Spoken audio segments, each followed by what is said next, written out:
वक्त की एक बड़ी खबर है और ये इंपॉर्टेंट खबर है। प्रधानमंत्री मोदी से मिलेंगे चीन के राष्ट्रपति शी जिनपिंग, यानी कि कल कजान में दोनों नेताओं की मुलाकात होने वाली है। जो चीनी मीडिया है, वहां के स्पोक्सपर्सन हैं, उनकी तरफ से कहा गया था कि अभी इस मुलाकात को लेकर कुछ भी तय नहीं है, कुछ होगा तो हम आपको बताएंगे। लेकिन इसी बीच में क्योंकि कजान में शी जिनपिंग भी मौजूद हैं, कल ब्रिक्स समिट होना है, प्रधानमंत्री मोदी और शी जिनपिंग के बीच बायलैटरल टॉक होगी। ये अपने आप में बहुत बड़ा डेवलपमेंट इसीलिए है क्योंकि एक लंबा वक्त है जब सीधे तौर पर शी जिनपिंग और प्रधानमंत्री मोदी के बीच कोई मुलाकात नहीं हुई है, कोई बातचीत नहीं हुई है। और ऐसे में कल ये जो बायलैटरल टॉक होगी, द्विपक्षीय बातचीत होगी, इसको एक सकारात्मक कदम के तौर पर देखा जा सकता है, जिसका जिक्र विदेश मंत्री ने उस समझौते को लेकर भी किया था जहां पर जो यथास्थिति 2020 के पहले की थी एलएसी पर, वो बरकरार रहेगी। और इसी बीच में इस फैसले के आने के बाद कल प्रधानमंत्री मोदी और शी जिनपिंग की मुलाकात होगी कजान में। दोनों ही राष्ट्राध्यक्षों के बीच बायलैटरल टॉक होने वाली है। आदिति मेरी सहयोगी इस पर और ज्यादा जानकारी के साथ इस वक्त जुड़ चुकी है। आदिति, अपने आप में यह बहुत बड़ा डेवलपमेंट होगा क्योंकि इसके कयास थे कि क्या दोनों नेताओं के बीच बातचीत होगी और अब इस पर कॉन्फर्मेशन है, कल मिलेंगे दोनों नेता। ये दुनिया का सबसे बड़ा डेवलपमेंट है, जियोपॉलिटिकल अपडेट का सबसे बड़ी अपडेट इसको देख सकते हैं और वर्ल्ड ऑर्डर बदलता हुआ भी देख सकते हैं। अगर पूर्णिमा शायद पिछले कितने महीनों में अगर हमने जब अमेरिका, भारत, रशिया जिक्र किया है, तो चाइना के साथ भारत की दूरियां और चाइना और भारत को तालमेल की बात में अमेरिका, रशिया और ऐसे बहुत सारे मुल्क थे जिनको कहीं ना कहीं सेलेक्टेड प्लेजर था कि अगर चाइना जब तक इस तरीके से भारत की तरफ आंख उठाएगा, विस्तारवाद रहेगा, तो भारत कहीं ना कहीं बैलेंस होगा। और शायद इसे ही कहते हैं डिप्लोमेसी और शायद इसे ही कहते हैं कि भारत की विदेश नीति। जब आप अपने देखिए, आपके मित्रों को आप साथ लेकर चल सकते हैं, अगर आपको किसी में फायदा दिखता है आप साथ लेकर चल सकते हैं, लेकिन जो देश आपका मित्र नहीं है, आपका कॉम्पिटिटर है और लंबे समय से आपका एक इतिहास है उसके साथ, और उसको साथ लेना, और ये चाइना की भी मजबूरी है कि वो भारत से अब नहीं चाहकर भी नहीं, जिसे बोलते हैं, अगर बहुत ही मुझे अलाव करे पूर्णिमा उस मिजाज में, तो भारत से पंगा कोई देश नहीं ले सकता है। अगर ये देखना है कि उनको अपने भविष्य में करेंसी, व्यापार और तमाम तरीके के उस वर्ल्ड ऑर्डर में अगर गिनती करनी है, तो उनको भारत के साथ सहयोगी संबंध रखने होंगे। लेकिन फिर भी सबसे ज्यादा जो जिसे बोलते हैं कि वो मौका तब आएगा जब कल दोनों की बॉडी लैंग्वेज को कोट किया जाएगा। जब दोनों मुलाकात होगी तो प्रधानमंत्री का अक्सर आपने देखा कि वो अमेरिका के राष्ट्रपति पर हाथ रखते हैं। आपने देखा योगी से लेकर भारत में यहाँ बहुत महत्व होगा कि वो कैसे मुलाकात करते हैं। पहले की ऐसी कुछ तस्वीरें हैं, लेकिन कल अपने आप और फिर अमेरिका की जो कल अमेरिका की हेडलाइंस क्या होती है, अमेरिका के जो अखबार हैं वो क्या लिखते हैं, ग्लोबल टाइम्स की हेडलाइन क्या होगी आदित्य, उस पर नजर होनी चाहिए। ग्लोबल टाइम्स क्या कहेगा कल इस मुलाकात से पहले और उसके बाद, उस पर भी नजर रहेगी। फिलहाल के लिए आपका बहुत बहुत शुक्रिया आदित्य। जेके त्रिपाठी, पूर्व राजनयिक, इस वक्त मेरे साथ मौजूद है। मोहम्मद अमीर साहब पूर्व राजनयिक हैं, दोनों ही मेहमान इस वक्त मेरे साथ मौजूद हैं। और जेके त्रिपाठी सर, खबर पूरी बदल गई है। मैंने सोचा था कि प्रधानमंत्री ने जो शांति संदेश दिया उस पर बात करनी चाहिए, लेकिन अब तो आधिकारिक पुष्टि है शी जिनपिंग और प्रधानमंत्री मोदी के मिलने की। एक तरफ जहां पर एलएसी पर बैकफुट पर पहुंचा है चीन, तो यहां पर अब बातचीत होगी, बायलैटरल टॉक दोनों राष्ट्राध्यक्षों के बीच में। यह स्क्रिप्ट कहां शुरू हुई, कहां लिखी गई और कैसे इस आधिकारिक पुष्टि तक पहुंची? जेके त्रिपाठी साहब।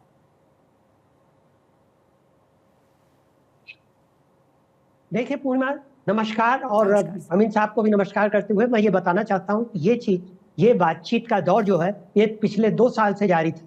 गलवान के बाद से ही 14 राउंड की बातचीत हो चुकी थी मिलिट्री में, और बाद में फिर इसमें बीच में डिप्लोमेट्स को भी शामिल किया गया। तो ये बातचीत चलती रही और अब बड़े मुश्किल कुछ चीज़ों पे पहले सहमति हो गई थी, अब भी कुछ चीज़ों पे सहमति हुई, जैसे डिप्सोंग और इसमें दमचुक में। लेकिन अभी इसके अलावा भी जैसा कि जयशंकर ने कहा कि अभी भी काफी कुछ करना बाकी है दोनों देश के रिश्तों में। लेकिन चूंकि दोनों देश के रिश्तों में जमी हुई बर्फ अब थोड़ी पिघल रही है, ऐसा दिख रहा है, इसलिए ये जरूरी हो गया था कि अगर मोदी जी वहां पर, मोदी जी भी हैं और शी जिनपिंग भी हैं, तो बातचीत होने के चांसेस काफी ज्यादा थे। क्योंकि आपने देखा था पिछली बार किस तरह से बड़े कोल्ड शोल्डर हुई थी कि मोदी जी जा रहे थे, पीछे थे शी जिनपिंग आए समिट में डिनर में और उनको बताया गया कि ये मोदी जी यहाँ बैठे हैं, मोदी जी ने खड़े होकर हाथ मिलाए, दैट्स इट। लेकिन अब ये पिछले 3 साल में ये पहली बार ऐसा हो रहा है, 4 साल में रादर, कि मोदी जी की बात हो रही है शी जिनपिंग से। और इसमें कई चीजें देखिए इसके साथ में आएंगी। एक तो चीज ये है कि इस द्विपक्षीय वार्ता में सबसे पहले तो बात होगी द्विपक्षीय संबंधों, व्यापार बड़ा ही डिसबैलेंस है, इम्बैलेंस है, व्यापार की बात होगी। इसके साथ ही बात होगी एक समझ लीजिए पर्दा उठने के प्रीकर्सर के रूप में इसके साथ बातचीत होगी ब्रिक्स में दोनों देश कैसे और आपस में सहयोग कर सकते हैं। तीसरी चौथी जो सबसे बड़ी चीज होगी वो ये भी होगी कि अमेरिका के साथ चीन के रिश्ते खराब है, हमारे रिश्ते अच्छे हैं, और कई मामले में चीन से हम मुख्तलिफ विचार रखते हैं। लेकिन कुछ ऐसे इलाके हैं, कुछ ऐसे एरियाज हैं जहाँ चीन और भारत मिलकर साथ साथ काम कर सकते हैं। जैसे एनवायरनमेंट पॉल्यूशन को करना, क्लाइमेट कंट्रोल को करना, कार्बन फुटप्रिंट को करना, WTO की रिस्ट्रक्चरिंग, वेस्टर्न फाइनेंशियल और जो ऑर्गेनाइजेशन है IMF और वर्ल्ड बैंक, उनकी रिस्ट्रक्चरिंग। तो कई चीजें ऐसे हैं जिसमें दोनों देश बात कर सकते हैं। त्रिपाठी साहब, मैं इस पर थोड़ा सा इलैबोरेटेड एस्पेक्ट्स आपसे समझूंगी, थोड़ा सा इसको और इलैबोरेट आपसे मैं करवाऊंगी। लेकिन उससे पहले क्विक रिएक्शन मोहम्मद अमीन साहब आपसे मैं लेना चाहूंगी कि कितना बड़ा डेवलपमेंट इस मुलाकात को आप देखते हैं, क्योंकि लास्ट ईयर जब ब्रिक्स का जोहान्सबर्ग में समिट हुआ था उस दौरान दोनों नेता थे तो, लेकिन बातचीत नहीं हुई थी। लेकिन 2022 में एक आखिरी बार बातचीत, और अब 2024 में उसकी संभावना बनती नहीं बनती, आखिरकार आधिकारिक पुष्टि हो गई कि दोनों नेता ये मिलने वाले हैं। दो डेवलपमेंट को आप कैसे देखते हैं? एक तो LAC पर जो समझौता हुआ ब्रिक्स में प्रधानमंत्री मोदी के जाने से ठीक पहले, और कल दोनों के बीच की मुलाकात। हमारे विदेश सचिव विक्रम मिस्त्री जी का जो कल बयान आया था उसमें बिल्कुल क्लियर हो चुका था मुझे एज ए अपना एक्सपीरियंस के नाते कि 100% इनकी मुलाकात होगी चाइना के राष्ट्रपति की हमारे प्रधानमंत्री जी से। मुझे बिल्कुल आभास ऐसा हो रहा था, और वो आज आपने भी कंफर्म कर दिया ब्रेकिंग न्यूज में, ये कंफर्म हो गया कि कल उनकी मुलाकात होगी।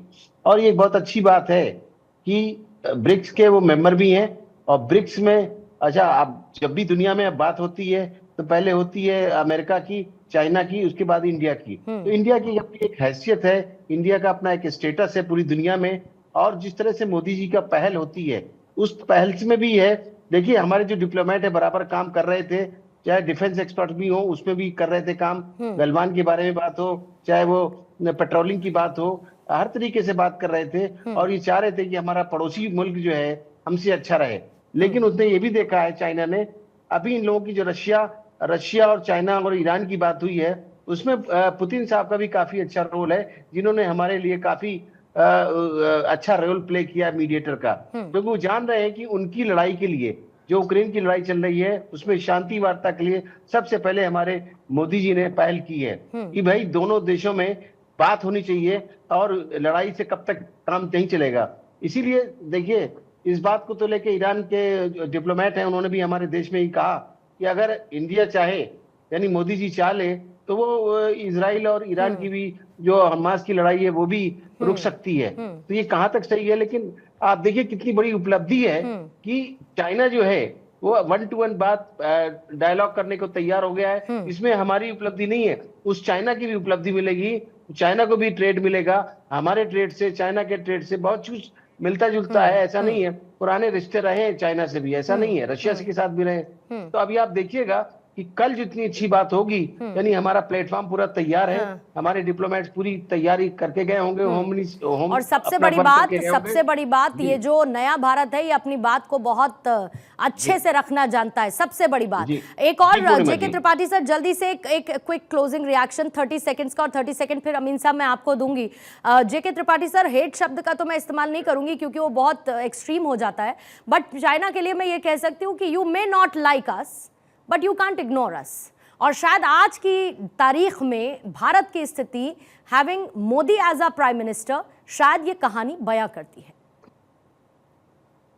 भाई देखिए, ऐसा है, आपकी बात मैं सही मानता हूँ पूर्णिमा जी, कि कि आप अपने रिश्तेदारों को, दोस्तों को चूज कर सकते हैं, पड़ोसी को नहीं। और अगर पड़ोसी आपके है तो आपको उसके साथ रहना है, ज्योग्राफिकल फैक्ट है ये।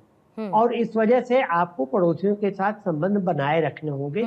हमें भी 2 कदम आगे चलना होगा, लेकिन इसके साथ ही साथ मैं ये चीज की चेतावनी भी दे देना चाहता हूँ कि हमें लापरवाह नहीं होना चाहिए इस बात से, क्योंकि चीन का कोई भरोसा नहीं और आपकी है। बस इसी बात को आगे बढ़ाते हुए विदेश मंत्री की बात याद आ जाती है, अमीन साहब, जब उन्होंने ये कहा था कि हमें समाधान निकालना होगा लेकिन सावधान भी रहना होगा। Seeing the history of China, trust नहीं कर सकते आप, भरोसा नहीं कर सकते, लेकिन अपने हिस्से और मतलब की बात जरूर निकाल सकते हैं। अमीन साहब देखिए, चाइना इस बात को समझ चुका है कि अब ये 62 और 65 वाला हमारा देश नहीं है, ये मोदी का 24 रिजीम है, और मोदी जी की अपनी बात है, और मोदी जी की अपनी धाक है पूरी दुनिया में। चाहे वो अब सैन्य शक्ति ले लीजिए, चाहे आर्थिक इकोनॉमिक उसमें ले लीजिए, चाहे उनकी सोशल लाइफ के बारे में और सोशल बैकग्राउंड के बारे में देख लीजिए, इंडिया के लिए इंडिया इस बार टॉप पे है। जहां तक सवाल है, अगर हम ट्रेड में उसको अगर हम पीछे कर देंगे, जैसे कुछ बैन्स लगाए थे कंट्री ने, हमारे उनकी जो एक्टिविटीज थी, इसलिए उनका देखिए ट्रेड जो है काफी नीचे गया है, उनकी इकोनॉमी गिरी है, इसलिए उनको भी जरूरत है और हमको तो जरूरत है ही, जो कि हम अपने पड़ोसी को खुश रखना चाहते हैं, ऐसा नहीं है। लेकिन उसने भी देखा इस बात को कि ये लोग, जबकि अमेरिका का कहना नहीं माना, बैन्स लगे थे अमेरिका के, रशिया के ऊपर और ईरान के ऊपर, लेकिन इंडिया की अपनी इंडिपेंडेंट पॉलिसी है। दो बातें अमीन साहब हो गई कल के ब्रिक्स समिट होने से पहले। एक तो कल शी जिनपिंग के साथ मुलाकात होगी, और आज प्रधानमंत्री की तरफ से जिस बायलैटरल टॉक में पुतिन शामिल हुए उसमें एक बार फिर से ये कहा गया है कि शांति और स्थिरता के लिए प्रतिबद्धता होनी चाहिए, यानी एक बार फिर से शांति का संदेश युद्ध के बीच जो रूस और यूक्रेन के बीच चल रहा है वो संदेश भी निकलकर सामने आया।